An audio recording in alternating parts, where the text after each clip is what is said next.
નમસ્કાર એન ગુજરાત ન્યૂઝમાં આપનું હાર્દિક સ્વાગત છે। હું છું કોમલ જાદવ। સમાચારની શરૂઆત કરતા પહેલા એક નજર અત્યાર સુધીના મુખ્ય સમાચારો પર। વરાછામાં નજીવી બાબતે યુવકની હત્યા।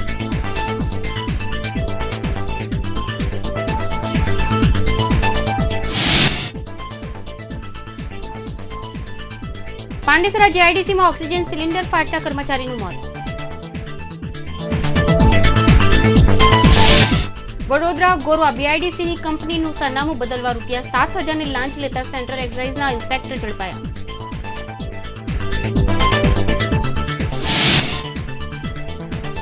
ઝઘડિયા તાલુકામાં ફુલવાડી ગામે ભારે વરસાદથી માટી ધસી પડતા 25 પરિવારો દહેશતમાં।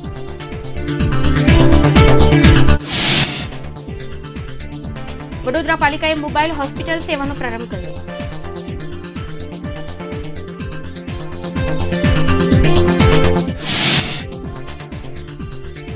અને સુરતમાં જુનિયર આર્ટિસ્ટ ઇવેન્ટનો પ્રારંભ। હવે જોઈશું સમાચાર વિસ્તારથી। વરાછામાં નજીવી બાબતે પિતરાઈ ભાઈઓના ઝઘડામાં સમાધાન કરવા પડેલા યુવકે જીવ ગુમાવવાનો વારો આવ્યો હતો। વરાછા ભરતનગરમાં રહેતા અને હીરા ઘસવાનું કામ કરતા ધીરુ મશ્રી નંદવાણીની ભાભી અને પિતરાઈભાઈ કલ્પેશ મીણાલાલ દાગોદરાના ચરિત્ર વિશે પરિવારમાં વાતો થતી હતી। તે વાતને લઈને કલ્પેશ ધીરુના ઘરે આવી ઝઘડો કર્યો હતો। ત્યારે ધીરુનો મિત્ર દિલશાન કાળુ સમાધાન કરાવી બંને વ્યક્તિને છૂટા પડ્યા હતા। ત્યારબાદ કલ્પેશ ત્યાંથી નીકળી ગયો હતો અને થોડી વાર પછી ધીરુને ફોન કરીને ઘનશ્યામનગર બોલાવ્યો હતો। ત્યારે ધીરુ અને દિલશાન તેને મળવા ગયા હતા। ત્યાં ફરીથી ઝઘડો થતા દિલશાન વચ્ચે પડતા કલ્પેશ અને તેના 4 મિત્રોએ મળીને દિલશાનના પેટમાં 2 છરીના ઘા ઝીકી મોતને ઘાટ ઉતારી નાસી છૂટ્યા હતા। આ ઘટના અંગે વરાછા પોલીસ તપાસ કરી રહી છે। ધીરુભાઈ, શું ઘટના બની? ઘટનામાં તો એવું છે કે અમે ઘરે હતા બધા, અમે અમારા દોસ્તા દિલુ અને દીપકોન બધા અમારા રૂમે હતા। મારી માસી બધા એક ખોલામાં રહીએ છે રૂમમાં, અને એ પીને આવ્યો હતો સપ્પુ લઈને, જે આરોપી મારા મામાના છોકરાનો છોકરો થાય છે, ને ગાળું બોલવા માંડ્યો અહીંયા આવીને ઘરે, ને બહુ ગાળું બોલવા માંડ્યો। મારા માસીના છોકરાને મારી લીધું એણે। પછી અમે બોલ્યા ભાઈ તો ગાળું બોલમાં ને આવું બધું કરીમાં, અને દિલશાન બોલ્યો કરે તું ગાળું બોલમાં આમ, એમ કે તારે હું છે એમ કરીને બધું બોલવા માંડ્યો। તું કે નીચે આવે તો મળે તો કે તને મારીને આમ ધમકી દઈને વહી જોઈએ। પછી એણે અમને દિલશાનને ફોન આવ્યો હતો કે એને બોલાવ્યા કે તું ઘનશ્યામનગરની શેરીમાં આવ્યો 100 નંબર, તો ત્યાં દિલશાન જો ગાળો દીધી હતી દિલશાનને, એટલે ત્યાં જો એટલે અમે એને પાછળ જા, એટલે હું અપંગ છે એટલે કાંઈ હું એને પાછળ દોડી ન પડે, એ દીપકને બધા ગયા નાખ્યા।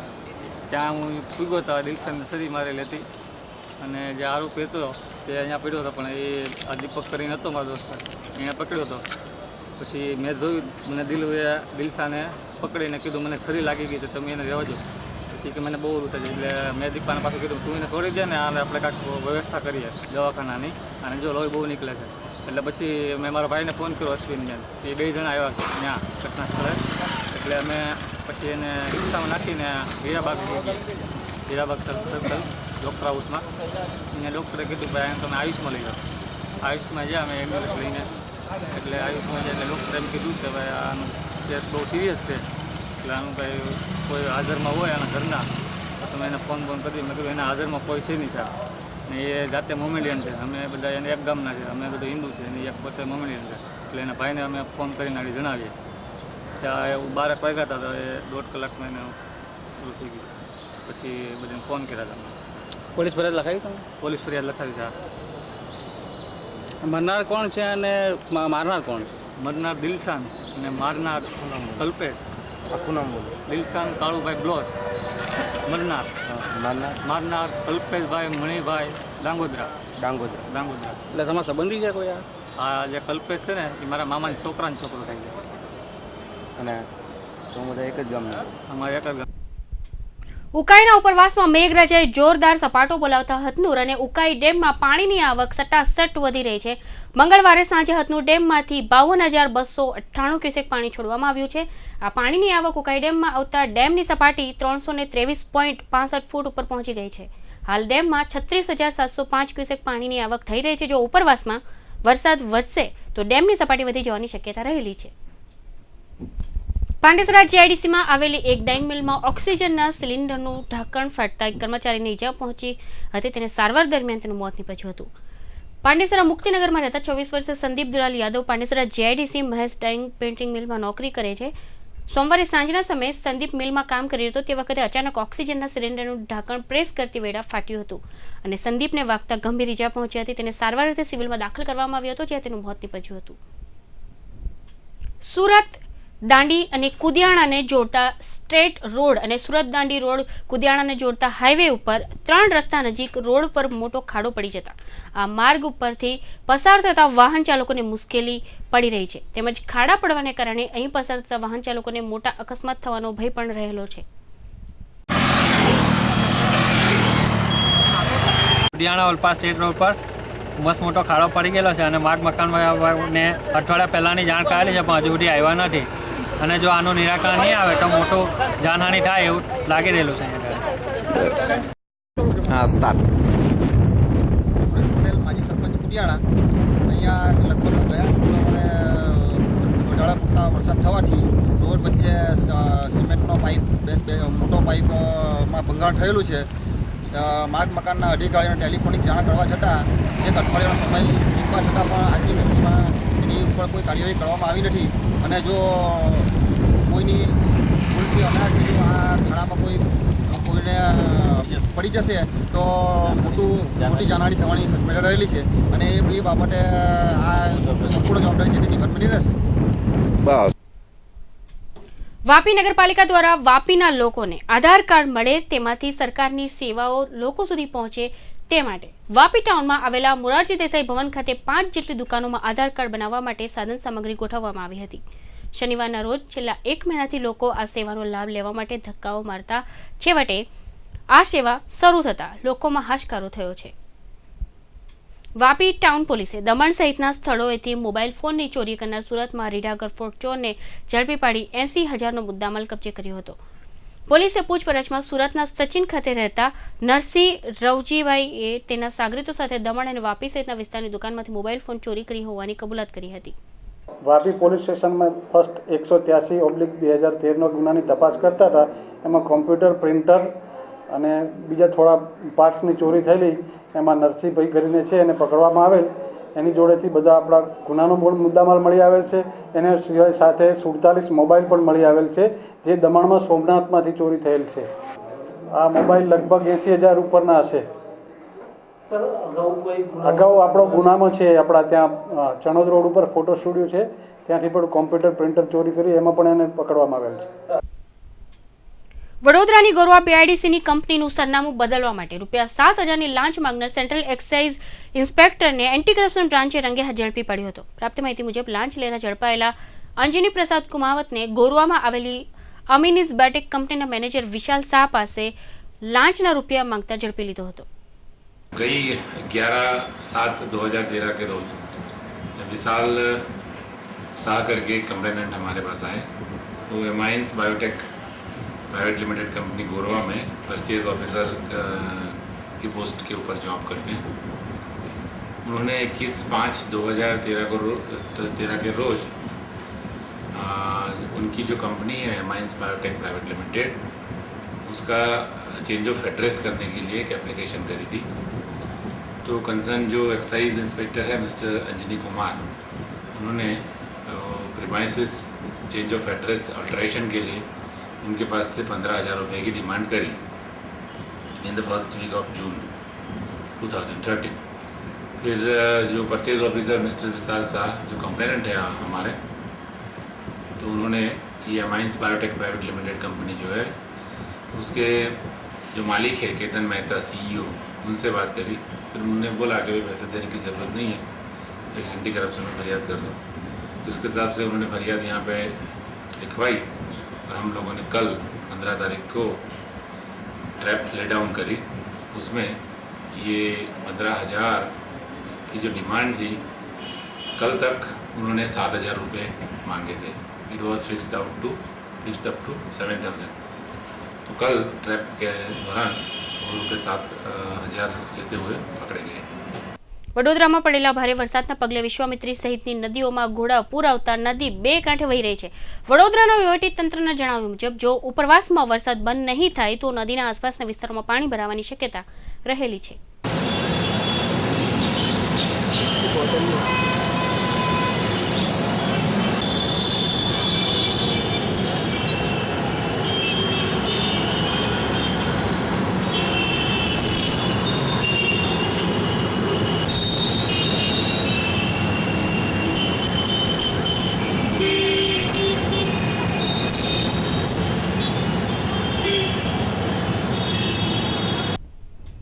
વડોદરા શહેર ભાજપ દ્વારા નિઝામપુરની વાડીમાં રક્તદાન અને મેડિકલ કેમ્પનું આયોજન કરવામાં આવ્યું હતું.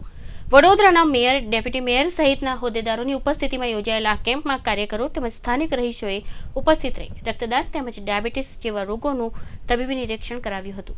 જનતા પાર્ટીના ઉપક્રમે વોર્ડ નંબર 1 અને 2ના વિસ્તારમાં માનનીય મંત્રી શ્રી સૌરભભાઈ અને પ્રમુખશ્રીના હાજરીમાં આજરોજ મેડિકલ કેમ્પ, રક્તદાન શિબિર અને વિવિધ આરોગ્યલક્ષી કાર્યક્રમોનું આયોજન થયેલું છે, જેમાં વિસ્તારના સૌ તબીબો, વિસ્તારના સૌ કાર્યકર્તાઓ અને કોર્પોરેટરશ્રીઓ આજરોજ આ કાર્યક્રમમાં ઉપસ્થિત છે, જેની નોંધ લેવામાં આવે છે આપના દ્વારા.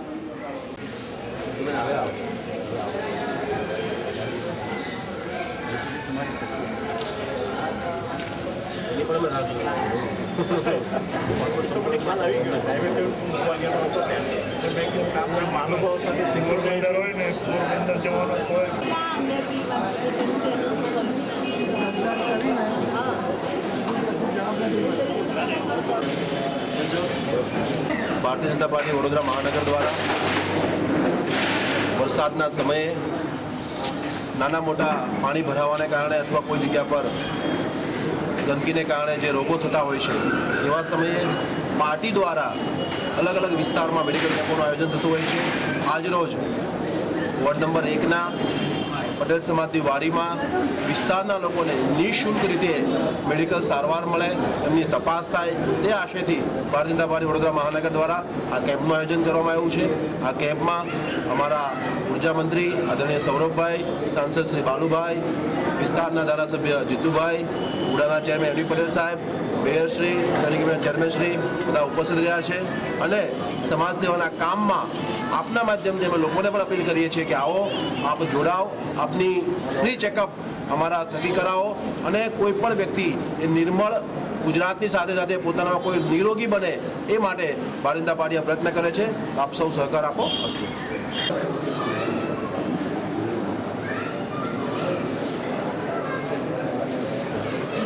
ભારતીય જનતા પાર્ટીના વડોદરા શહેરના કાર્યકર્તાઓએ આ મેડિકલ કેમ્પનું આયોજન કર્યું છે અને આ વિસ્તારના અમારા કાર્યકર્તાઓ અને ડૉક્ટરોએ ભેગા મળીને આ વિસ્તારના લોકોને ફ્રી ચેકઅપ માટેની વ્યવસ્થા કરવી છે. અહીંયા બધી જ જાતના ચેકઅપો થવાના છે અને ઘણી મોટી સંખ્યાની અંદર લોકો આનો લાભ બી લેવાના છે.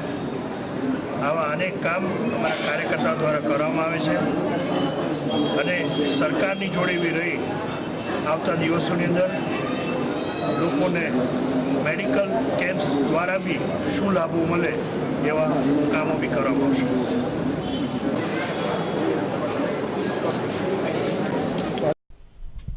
વડોદરા શહેર ભાજપ દ્વારા અકોટા વિસ્તારમાં આંગણવાડીના બાળકોને રમકડા વિતરણનો કાર્યક્રમ રાખવામાં આવ્યો હતો. આ કાર્યક્રમમાં વડોદરાના ધારાસભ્ય અને રાજ્યના ઉર્જા મંત્રી સૌરભ પટેલના હસ્તે બાળકોને રમકડા અને શૈક્ષણિક કીટ અપાઈ હતી.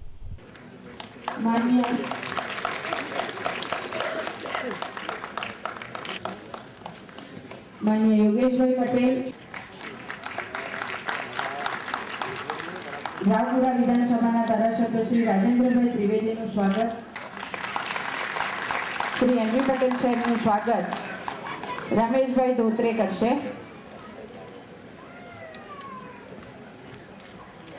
વકીલનું સ્વાગત શ્રીમતી નંદાબેન જોશી કરશે. છેલ્લા 10 વર્ષથી ગુજરાતને એક નવી દિશા આપી છે અને આજે આપણે જ્યાં ગુજરાતની ઓળખ જ જુદી છે. નંબર 1 તરીકે ઓળખાય છે. ગુજરાતની બહાર જઈએ તો બી ગુજરાતે કેવી રીતે પ્રગતિ કરી એની ખૂબ મોટી ચર્ચા થતી હોય છે. દિલ્હીમાં જઈએ અને પ્લાનિંગ કમિશનની બેઠકમાં જઈએ તો જે દેશના લોકો જે નીતિ બનાવે છે એ લોકો આપણા મુખ્યમંત્રીશ્રી પાસે આતુરતાથી સાંભળવા માંગે છે કે તમે આ પ્રગતિ કેવી રીતે કરી, ત્યારે આપણને ગૌરવ થાય. ભરૂચ જિલ્લાના ફુલવાડી ગામમાં ભારે વરસાદને પગલે ટેકરા ઉપર આવેલા આદિવાસીની વસાહતમાં માટી ધસી પડતા 24 જેટલા પરિવારોની હાલત દયનીય બની જવા પામી છે. આ પરિવારો સતત ભયના ઓથાર વચ્ચે ફફડાતા હૈયે રાત દિવસ વિતાવી રહ્યા છે. જોકે આ ઘટના બન્યાના કલાકો વીત્યા છતાં તંત્રએ ધ્યાન નહીં આપતા લોકોમાં ભારે રોષ ભભૂકી ઉઠ્યો છે. વધુમાં ઝઘડિયા પંથકમાં સતત પડી રહેલા વરસાદને પગલે ફુલવાડીના ટેકરા ફળિયામાં ગમે ત્યારે 25 મકાનો ધરાશયી થઈ જાય એવી દહેશત લોકોમાં જોવા મળી રહી છે. તેમજ ઘટનાની તંત્રને જાણ કરવા છતાં હજુ સુધી સુરક્ષા માટે કોઈ પગલાં લેવાયા નથી, જે જોતા તંત્રમાં કોઈ મોટી દુર્ઘટનાની રાહ જોઈને બેઠું હોય એવું લાગી રહ્યું છે. રાજસ્થાનમાં માર્ગ અકસ્માતમાં મૃત્યુ પામેલા સિંધી સમાજના 3 ધર્મગુરુઓની વડોદરાના બારશિયા વિસ્તારમાં આવેલા પ્રેમ પ્રકાશ આશ્રમમાં તેમની પ્રતિમાનું અનાવરણ કરવામાં આવ્યું છે. સિંધી સમાજના 3 ધર્મગુરુ પૂજ્ય સ્વામી અશોક પ્રકાશજી, રાજપ્રકાશજી અને પૂજ્ય કિશોર પ્રકાશજીની પ્રતિમા અનાવરણ કાર્યક્રમ સાથે અન્ય ધાર્મિક કાર્યક્રમો પણ યોજાયા હતા. નગરમાં સ્વામી અશોકલાલજી મહારાજના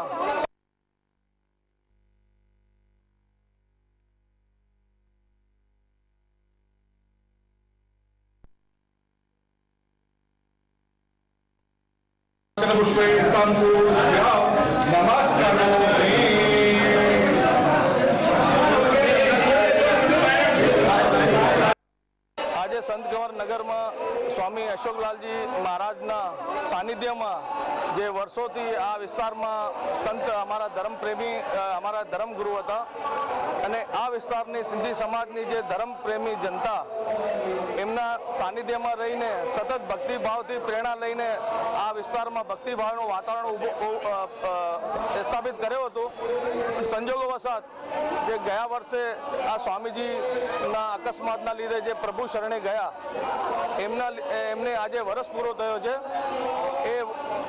એમની પુણ્યતિથિએ આજે આ વિસ્તારના સિંધી સમાજના અને સ્વામી પ્રેમ પ્રકાશ આશ્રમના પ્રાંગણમાં એમની મૂર્તિની પ્રાણ પ્રતિષ્ઠાનો કાર્યક્રમ છે, જેમાં અમારા વડોદરા શહેરના પ્રથમ નાગરિક મેયર શ્રી ભરતભાઈ શાહ, ધારાસભ્ય શ્રી જીતુભાઈ સુખડિયા સાહેબ, ધારાસભ્ય શ્રી મનીષાબેન, અમે વિસ્તારના કાઉન્સિલરશ્રીઓ અને સમગ્ર સમાજના વડોદરા શહેરના સિંધી સમાજના ભક્તગણોનો અહીંયા આજે ભાવ વિભોર અહીંયા ભક્તિભાવમાં ભાગ લીધો હતો અને આસપાસના વિસ્તાર હાલોલ, અમદાવાદ, વડોદરા, આપણે ગોધરા, નડિયાદ અને ઉલ્લાસનગરથી પણ ખાસા સિંધી સમાજના ભક્તો આવીને આ સંતકંવર નગરમાં આવીને ભક્તિભાવનો અહીંયા લાભ લીધો હતો અને સૌને અમારા સ્વામીજીના સાનિધ્યનો આશીર્વાદ મળે અને સર્વ સમાજની પ્રગતિ થાય એ જ અભ્યર્થના, એ જ પ્રાર્થના.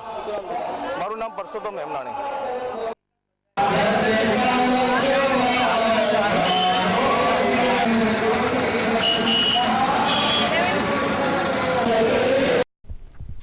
વડોદરાના પદ્માવતી શોપિંગ સેન્ટર પાસેથી મળી આવેલ યુવકની લાશના પોસ્ટમોર્ટમ રિપોર્ટમાં તેની હત્યા કરાયા હોવાનું બહાર આવતા પોલીસે તપાસ શરૂ કરી છે. મૃતક યુવાન કિરણ દેવી પૂજકના હત્યારા તુષારની પણ ધરપકડ કરી લીધી છે. મૃત્યુ પામનાર કિરણને સામાન્ય તકરારમાં હત્યારા તુષારે નિંદ્રાધીન હાલતમાં જ હત્યા કરી હતી.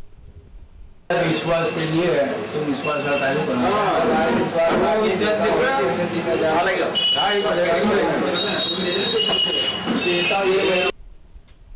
વડોદરા મહાનગરપાલિકા અને મોબાઈલ હોસ્પિટલના સંયુક્ત ઉપક્રમે શહેરના વિસ્તારોમાં લોકોને આરોગ્યની સેવા ઝડપી અને સુયોગ્ય મળી રહે એ માટે મોબાઈલ હોસ્પિટલ સેવા શરૂ કરવામાં આવી છે. મંગળવારે નિઝામપુરા વિસ્તારમાંથી મેયર ભરતભાઈ શાહના હસ્તે આરોગ્ય શિબિર અને મોબાઈલ હોસ્પિટલ સેવાનો પ્રારંભ કરવામાં આવ્યો છે. આજથી દરેક વોર્ડમાં 25 વોર્ડમાં આરોગ્ય વિભાગ દ્વારા તેમજ વિવિધ સંસ્થાઓના સહકારથી એક મેડિકલ કેમ્પનું આયોજન થયેલું છે, જેનું ઉદ્ઘાટન મેયર શ્રી ભરતભાઈ શાહના હાથે આજરોજ કરવામાં આવ્યું છે પેન્શનપુરા મુકામે. એની સાથે સાથે વૃક્ષારોપણનો પણ એક દરેક વોર્ડમાં કાર્યક્રમ રાખવામાં આવેલ છે, જેમાં આપ જોઈ રહ્યા છો મોટી સંખ્યામાં વિસ્તારમાંથી લોકો લાભ લઈ રહ્યા છે. સાથે હોમિયોપેથિકનો પણ વિભાગ છે, સાથે વ્યસન મુક્તિને રિલેટેડ પણ એક કાર્યક્રમ રાખવામાં આવેલ છે. आज रोज पेंसिलपुरा विस्तार में 1 नंबर 3 लगता है. कॉरपोरेशन द्वारा और सयाजी हॉस्पिटल द्वारा संयुक्त निःशुल्क मेडिकल कैंप का आयोजन किया है. गरीब विस्तार है, उनके पास पैसे की कमी होती है, इसके हिसाब से और दवाखाने पे जाने के भी रिक्शा के भी पैसे नहीं होते. आज उनके द्वार पर कॉरपोरेशन ने ये प्रोग्राम किया है यहाँ उनकी तपास होती है। गर्मी की सीज़न के बाद मानसून सीज़न आता है, उसके बीच में जो रोग होता है, बुखार है, सर्दी है, खांसी है और स्किन के जो रोग होते हैं वो ज़्यादा होते हैं। इससे हिसाब से आज उनके द्वारा उनके घर पे एक कैंप किया है, निःशुल्क है। ये पेंसलपुरा के विस्तार के गरीब भाइयों को कैंप में ज़्यादा लाभ ले, यही कॉरपोरेशन की कामना है। और कॉरपोरेशन उनके द्वार पे फिर से हर एक वार्ड में एक कैंप रखे जाएंगे। गरीब विस्तार है वहाँ वार्ड नंबर 1 में हुआ, ये 3 नंबर में 25 वार्ड है, 25 से 25 वार्ड में कैंप किए जाएंगे। और बड़ौदा के हर एक गरीब विस्तारों में गरीब लोग इस कैंप का लाभ लें, यही कॉरपोरेशन और मेयर तरफ से मैं आपको आमंत्रित करता हूँ। સુરત સહિત સમગ્ર દક્ષિણ ગુજરાતમાં ધબધબાટી બોલાવ્યા બાદ મેઘરાજાએ છેલ્લા 24 કલાકમાં વિરામ લીધો હતો। મેઘરાજાની બીજી ઇનિંગ મંગળવારે સવારથી રીમઝીમ ગતિએ શરૂ થઈ હતી। શહેર અને જિલ્લામાં ધીમી ગતિએ વરસાદની શરૂઆત થતાં ખેડૂતોમાં રાહતની લાગણી છવાઈ જવા પામી છે। મંગળવારના રોજ સુરતના કોઝની સપાટી 5.24 મીટર, કાકરાપાની સપાટી 160.20 ફૂટ, ઉકાઈ ડેમની સપાટી 324.41 ફૂટ ઉપર નોંધાઈ છે અને સુરત શહેરમાં મોસમનો કુલ વરસાદ 42 ઇંચ થઈ ચૂક્યો હોવાનું જાણવા મળ્યું છે। સુરતના ન્યૂ ભેટા રોડ ઉપર બ્રેડ તાવી સર્કલ પાસે મંગળવારે સવારે અચાનક હાઈ ટેન્શન વાયર તૂટી પડતા નીચે પસાર થતી મારુતિ ફ્રન્ટી કાર સળગી ઉઠી હતી। આ બનાવ અંગે જાણ થતાં ફાયર બ્રિગેડની ટીમે તાત્કાલિક સ્થળ પર પહોંચી જઈ આગને કાબૂમાં લીધી હતી। મળતી વિગતો મુજબ રાજેશ્વરી સોસાયટીમાં રહેતા વેંકટેશ ગોવિંદ પાઠક સવારે તેની કાર લઈને નીકળ્યા હતા અને તેમની ગાડી ઉપર વાયર પટકાયો હતો।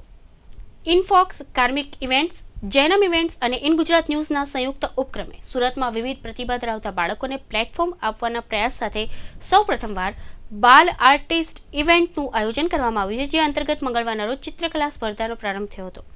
આ સ્પર્ધામાં શહેરની વિવિધ શાળાના હજારો વિદ્યાર્થીઓએ ભાગ લીધો હતો। ઇનફોક્સ, કાર્મિક ઇવેન્ટ, જૈનમ ઇવેન્ટ્સ અને ઇન ગુજરાત ન્યૂઝના સંયુક્ત ઉપક્રમે યોજાયેલી બાલ આર્ટિસ્ટ ઇવેન્ટને સુરતના મેયર નિરંજનભાઈ ઝાંઝમેરાએ અભિનંદન સાથે શુભકામના પાઠવી હતી। In the focus magazine, Jainam events અને કાર્મિક ઇવેન્ટ્સના સંયુક્ત ઉપક્રમે સુરતના વિદ્યાર્થીઓમાં બાલ આર્ટિસ્ટ એટલે કે જે એમનામાં પેઇન્ટિંગની કળા છુપાયેલી હોય તે એમનું કૌશલ્ય ખીલે અને બહાર આવે તે હેતુથી એક ઇવેન્ટ શરૂ થઈ રહી છે સુરતમાં। A event in the focus magazine, Jainam events અને કાર્મિક ઇવેન્ટ્સના સંયુક્ત ઉપક્રમે થઈ રહી છે। એમનો શુભારંભ થઈ રહ્યો છે ત્યારે હું આ ઇવેન્ટના શુભારંભ પ્રસંગે મારા તરફથી ખૂબ ખૂબ હાર્દિક શુભેચ્છા પાઠવું છું અને સુરતના તમામ બાલ આર્ટિસ્ટોને એક વિનંતી કરું છું ને અપેક્ષા રાખું છું કે આપ પણ આ ઇવેન્ટની અંદર ભાગ લઈ અને આપમાં જે કૌશલ્ય છુપાયેલું છે તેમને બહાર લાવો, કારણ કે આપ આવતીકાલના આ શહેરના, રાજ્યના અને દેશના નાગરિકો છો, તો આપનામાં જે કંઈ કળા છુપાયેલી છે તે બહાર લાવો અને આ ઇવેન્ટ દ્વારા અમને ખૂબ સારો પ્રતિસાદ મળે અને સુરતના તમામ બાલ આર્ટિસ્ટો ને આનો લાભ મળે એવી મારી હાર્દિક શુભકામના છે। ધન્યવાદ। આના પર જે સિસ્ટમ જ છે એના પર તમને પ્રોપર્ટી ટેક્સ છે, પ્રોફેશનલ ટેક્સ છે, આરસી છે, ઈસી છે, વોટર મીટર ચાર્જીસ છે, એ બધું જ આપણે સીધું ઓનલાઈન ભરી શકીશું। ગુમાસ્તા ધારા જે લાયસન્સ મળ્યું તેને રિન્યુઅલ કરવું હોય તેનો આમ 20 રૂપિયા છે। 20 રૂપિયા માટે માણસ ધક્કો કેટલો મોટો ખાય?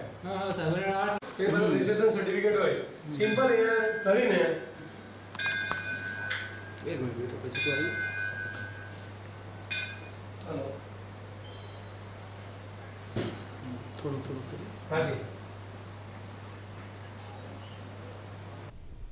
સિંગણપોર સ્થિત પાલિકાના સુએજ ટ્રીટમેન્ટ પ્લાન્ટમાં વાલ્વ રિપેરિંગ કરતી વેળા ગેસ ગુંગળામણથી 3 કામદારોના કરુણ મોત નીપજ્યા હતા અને એક બેભાન થયો હતો, જેને પ્રાણનાથ હોસ્પિટલમાં ખસેડ્યો હતો, જ્યાં સારવાર દરમિયાન તેનું પણ મોત નીપજ્યું હતું। સુએજ ટ્રીટમેન્ટ પ્લાન્ટમાં મેન્ટેનન્સના ઇજારદાર નિમેશ વસીના પાપે પહેલા જ દિવસે 3 કામદારો મોતને ભેટ્યા હતા અને સોમવારના રોજ વધુ એક કામદાર સંજય વિજય પટેલનું મોત નીપજ્યું હતું. સૂત્રો પાસેથી મળતી માહિતી મુજબ ઇજારદાર કંપનીએ કામદારોને કોઈપણ પ્રકારની સુરક્ષા વિના જ પ્લાન્ટમાં આ ગંભીર પ્રકારની કામગીરી માટે ઉતાર્યા હતા, જેના કારણે જ તેમના મોત નીપજ્યા હોવાનું ચર્ચાઈ રહ્યું છે.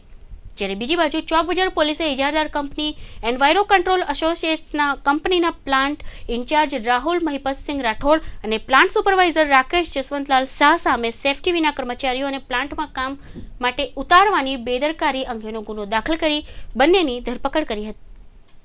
સુરત મહાનગરપાલિકાના આરોગ્ય વિભાગ દ્વારા સતત ચાલી રહેલા ચેકિંગ દરમિયાન મચ્છર ઉત્પત્તિ માટે જવાબદાર એવા અડાજણની સંસ્કાર ભારતી સ્થિત રિલાયન્સ મોલને ₹15,000 અને શીતલ ટોકીઝ પાસે હોપ પુલનું નિર્માણ કરતા કોન્ટ્રાક્ટરને ₹10,000નો દંડ ફટકાર્યો હતો. મચ્છર ઉત્પત્તિ અટકાવવા માટે પાલિકા દ્વારા વિવિધ ટીમો બનાવાઈ છે અને શહેરી વિસ્તારમાં સતત ચેકિંગ કરવામાં આવી રહ્યું છે. ઉધના ઝોને 11 સ્થળોએ ચેકિંગ કરી દંડ વસૂલ્યો હતો. પાંડેસરાની ઓરિસ્સા ઉચ્ચ માધ્યમિક શાળા અને સેન્ટ જોસેફ ઇંગ્લિશ સ્કૂલને પણ મચ્છર ઉત્પત્તિ બદલ દંડ ફટકાર્યો હતો. કોઝવેના ગેટ પાસેથી ડીસીબીએ બાતમીના આધારે પિસ્તોલ સાથે 2 યુવકોને ઝડપી પાડ્યા છે. પોલીસે એક પિસ્તોલ અને કારતૂસ કબજે કરી તપાસ શરૂ કરી છે. રાંદેર કોઝવેના ગેટ પાસે 2 યુવાનો ગેરકાયદે પિસ્તોલ લઈ તેને વેચવા માટે ફરી રહ્યા હોવાની બાતમી ક્રાઇમ બ્રાન્ચે મળી હતી. ડીસીબીએ હકીકતના આધારે કોઝવે પાસે વોચ ગોઠવી હતી. તે વખતે રાંદેર ભરૂચ ભાગળમાં રહેતો હનીફ ઉર્ફે મેનુ શમશેર અલી મુલતાની અને મોહસિન ખાન પઠાણ નામના 2 યુવાનો આવતા પોલીસે તેઓની ધરપકડ કરી હતી. ત્યારબાદ આંગ ઝડપ કરતા બંને પાસેથી ₹25,000ની એક પિસ્તોલ અને 3 જીવતા કારતૂસ મળી આવ્યા હતા. પોલીસે આ ઘાતક હથિયાર અંગે પૂછપરછ કરતા રાંદેર રંગ અવધૂત સોસાયટીમાં રહેતો સલીમ નામના શખ્સ સાથે મળીને બિહારથી પિસ્તોલ લાવી સુરતમાં વેચાણ કરવાના ફિરાકમાં હતા. હાલ પોલીસે બંને વિરુદ્ધ આર્મ્સ એક્ટનો ગુનો નોંધી તપાસ હાથ ધરી છે. લિંબાયતમાંથી પોલીસે બાતમીના આધારે દારૂ ભરેલ ટેમ્પો સાથે ચાલકને ઝડપી પાડી 3,67,000ની મત્તા કબજે કરી હતી. લિંબાયત પોલીસને બાતમી મળી હતી કે નીલગિરી સર્કલ પાસેથી GJ15XX9679 નંબરના ટેમ્પામાં દારૂનો જથ્થો પસાર થવાનો છે. આ હકીકતના આધારે પોલીસે નીલગિરી સર્કલની આજુબાજુ વોચ ગોઠવી હતી. ત્યારે એક ટેમ્પો આવતા પોલીસે અટકાયત કરી ડ્રાઈવરને પૂછપરછ કરતા ગોગસદાસ નહેર ધ્રુવ પાર્ક સોસાયટીમાં રહેતો આશિષ ચંદુ જૈન હોવાનું જણાવ્યું હતું. ત્યારબાદ પોલીસે ટેમ્પાની તલાશ લેતા અંદરથી ₹67,000ની દારૂની જડ બોટલ મળી આવી હતી. પોલીસે ડ્રાઈવરની ધરપકડ કરી હતી. આ દારૂ દમણથી લાવી લિંબાયતમાં ડિલિવરી આપવાની હોવાની ડ્રાઈવરે સ્વીકાર્યું હતું. પોલીસે દારૂ અને ટેમ્પા મળી ₹3.67 લાખની મત્તા કબજે કરી તપાસ હાથ ધરી છે. વડોદરાના કવાર અને ડભોઈ સહિતના ગ્રામ્ય વિસ્તારોમાં ખેતીની જમીન ઉપર એનઓસી કરાવ્યા વગર કેટલાક કિસ્મો ગેરકાયદેસર ચલાવતા ઈંટના ભઠ્ઠા સામે વહીવટી તંત્રએ લાલાક કરી 50 જેટલા ભઠ્ઠાના માલિકોને નોટિસ ફટકારી છે. જિલ્લામાં જે ગેરકાયદેસર ઈંટોના ભઠ્ઠા ચાલે છે એ ગેરકાયદેસર ભઠ્ઠાઓ ચાલે છે એનો સર્વે અમે તાલુકામાં ટીડીઓ મારફતે કરાવતી અને આજે જમીન માલિકો જે ગેરકાયદેસર છે જમીન માલિકોને આજે અમે સુનાવણી રાખી છે કાયદા અન્વયે કાર્યવાહી કરવા માટે. તો આપને આની જાણ કેવી રીતના થઈને કેવી રીતના આપની પાસે આંકડાકીય માહિતી આવી? એક તો તાલુકામાં જે સર્કલ ઇન્સ્પેક્ટરો હોય જે અમારા ફિલ્ડ કર્મચારીઓ કહેવાય એની ક્ષેત્રીય મુલાકાતો દરમિયાન જિલ્લામાં ગેરકાયદેસર ઈંટવાળા ચાલે છે એની વિગતો પ્રાપ્ત થઈ. ઉપરાંત અરજદારો એ સ્વાગત ઓનલાઈનમાં પણ આની રજૂઆત કરી હતી. એ અનુસંધાને અમે સમગ્ર જિલ્લામાં દરેક તાલુકામાં આનો સર્વે અમારા ક્ષેત્રીય કર્મચારીઓ મારફત કરાવી અને આ વિગતો બહાર લાવ્યા છીએ. સાહેબ, આ લોકો જે ઈંટોના બનાવવા માટેની જમીનનો ઉપયોગ કરે છે એના માટે શું શું પ્રક્રિયા કરવી પડે ઈંટોનો ભઠ્ઠો શરૂ કરવા? આમ તો ખેતીની જમીનમાં બિનખેતીમાં ઉપયોગ થાય એટલે બિનખેતી પરવાનગી લેવી પડે. તો ઈંટોના ભઠ્ઠા ચાલે છે પણ એક પ્રકારનો બિનખેતી ઉપયોગ જ કહેવાય. એટલે મંજૂરી વગર એટલે ગેરકાયદેસર આ જે પ્રવૃત્તિ ચાલે છે એને જમીન મહેસૂલ કાયદાની કલમ 66 નીચે કાર્યવાહી કરવાની થાય અને એના સંદર્ભમાં જ આજે અમે આ સુનાવણી ખાતેદારોને રાખી છે. તો આજે સાહેબ આ લોકો જે કસૂરવાર જાહેર થયા એમને આપણે કેવી રીતના પગલાં લેવાના છે સર? એટલે જમીન મહેસૂલ કાયદાની કલમ 66 હેઠળ પગલાં લેવાની જોગવાઈ થયેલ છે. એ મુજબ અને મહેસૂલ વિભાગના 27/80ના ઠરાવમાં જે દંડનીય કાર્યવાહી દંડની જે જોગવાઈ છે એ જોગવાઈને ધ્યાને લઈને આ સમગ્ર પ્રકરણ છે અમે કારોબારી સમિતિમાં નિર્ણય માટે રજૂ કરવાના છીએ. ભારે વરસાદથી તારાજી સહન કરી ચૂકેલા વલસાડ મહાદેવનગર વિસ્તારના રહીશોને નગરપાલિકાની બેદરકારી ભર્યા વલણ સામે પાલિકામાં રજૂઆત કરવા ગયા હતા, પરંતુ પ્રજાનો મિજાજ પારખી ગયેલા અધિકારીઓ પાછલે બારણેથી નાસી છૂટતા પ્રજાએ અધિકારીઓનો હુરિયો બોલાવ્યો હતો.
રિંગ રોડ ટેક્સટાઇલ માર્કેટિંગ સામેથી પસાર થતા એક કાપડ વેપારીના હાથમાંથી ₹35,000નો મોબાઈલ ફોન લઈને નાસી છૂટનાર ચોરને પોલીસે ઝડપી પાડ્યો હતો. રિંગ રોડ ટેક્સટાઇલ માર્કેટની સામેથી ઘોડદોર રોડ સીમા રો હાઉસમાં રહેતો કાપડ વેપારી શરદ ચાનમલ ગાંધી પસાર થઈ રહ્યા હતા. ત્યારે અચાનક ઉધના દરવાજા ગાંધીનગર ઝુંપડપટ્ટીમાં રહેતો અસલમ લતીફ શેખ નામનો યુવક શરદભાઈના હાથમાંથી ₹35,000નો મોબાઈલ આંચકી ચોરી કરી નાસી છૂટ્યો હતો. જોકે સલાવતપુરા પોલીસે તેની ધરપકડ કરી છે. સમાચાર સમાપ્ત કરતા પહેલા ફરી એક નજર અત્યાર સુધીના મુખ્ય સમાચારો પર. વરાછામાં નજીવી બાબતે યુવકની હત્યા.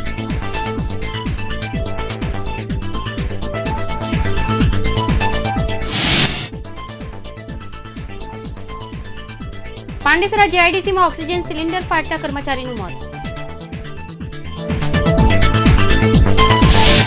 વડોદરા ગોરવા બીઆઈડીસીની કંપનીનું સરનામું બદલવા ₹7,000ની લાંચ લેતા સેન્ટ્રલ એક્સાઇઝના ઇન્સ્પેક્ટર ઝડપાયા.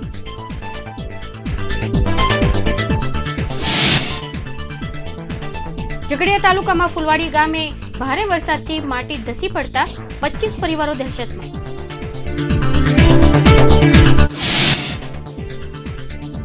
વડોદરા પાલિકાએ મોબાઈલ હોસ્પિટલ સેવાનો પ્રારંભ કર્યો.